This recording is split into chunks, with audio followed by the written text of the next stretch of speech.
നേന്ത്രപ്പഴത്തിൻ്റെ വിലത്തകർച്ചയിലാണ് കർഷകർ ദുരിതത്തിലായിരിക്കുന്നത്. മാസങ്ങൾക്ക് മുമ്പ് കിലോയ്ക്ക് 100 രൂപ വരെയുണ്ടായിരുന്ന നേന്ത്രപ്പഴത്തിന് ഇപ്പോൾ 25 രൂപയായി കുറഞ്ഞിട്ടുണ്ട്. ഇതര സംസ്ഥാനത്ത് നിന്ന് ചെറിയ വിലയ്ക്കെത്തുന്ന നേന്ത്രപ്പഴം വിപണി കീഴടക്കിയതോടെ പ്രാദേശികമായി ഉൽപ്പാദിപ്പിക്കുന്നവ ചെറിയ വിലയ്ക്ക് ഒഴിവാക്കേണ്ട ഗതികേടിലാണ് കർഷകർ. നിലവിൽ ചില്ലറ വിപണിയിൽ നേന്ത്രപ്പഴത്തിന് കിലോയ്ക്ക് 30 രൂപയാണ് വില.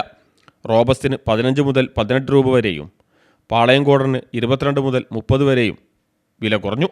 ഇതോടെ വലിയ മുതൽ മുടക്കി കൃഷി ചെയ്ത കർഷകർക്ക് ഉൽപ്പാദന ചെലവിൻ്റെ പകുതി പോലും ലഭിക്കാത്ത അവസ്ഥയാണ്. തമിഴ്നാട്ടിലെ ഗുണ്ടൽപേട്ട്, മേട്ടുപ്പാളയം എന്നിവിടങ്ങളിൽ നിന്നാണ് ജില്ലയിലേക്ക് നേന്ത്രപ്പഴം പ്രധാനമായും എത്തുന്നത്.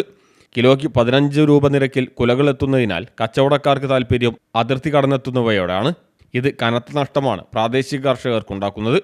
പുതുവർഷത്തിൽ തന്നെ വില കുറഞ്ഞത് തിരിച്ചടിയായി.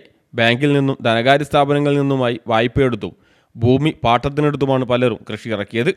ഒരു നേന്ത്രവാഴ നട്ടുപരിപാലിച്ച് കുല പാകമായി കിട്ടാൻ ഏകദേശം 200 രൂപയോളം ചെലവിടണം.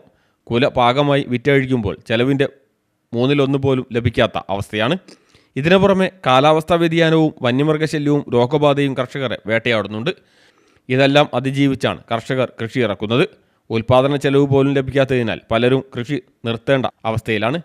ജില്ലയിൽ മാവൂർ, ഫറോക്ക്, ചാത്തമംഗലം എന്നിവിടങ്ങളിലാണ് ഏറ്റവും അധികം വാഴക്കൃഷി ഉള്ളത്. നിലവിൽ സർക്കാർ നേന്ത്രപ്പഴത്തിന് കിലോയ്ക്ക് നിശ്ചയിച്ചിട്ടുള്ള താങ്ങുവില 30 രൂപയാണ്. എന്നാൽ ഉൽപ്പാദന ചെലവ് വർദ്ധിച്ച സാഹചര്യത്തിൽ ഇത് 45 രൂപയെങ്കിലും ആക്കണമെന്നാണ് കർഷക സംഘടനകളുടെ ആവശ്യം. ഫെബ്രുവരിയിൽ വിളവെടുപ്പ് പൂർണ്ണമാവുമെങ്കിലും വില വർദ്ധിക്കാൻ സാധ്യതയില്ലെന്നും കൃഷിവകുപ്പ് അടിയന്തരമായി ഇടപെടണമെന്നും കർഷകർ പറയുന്നു.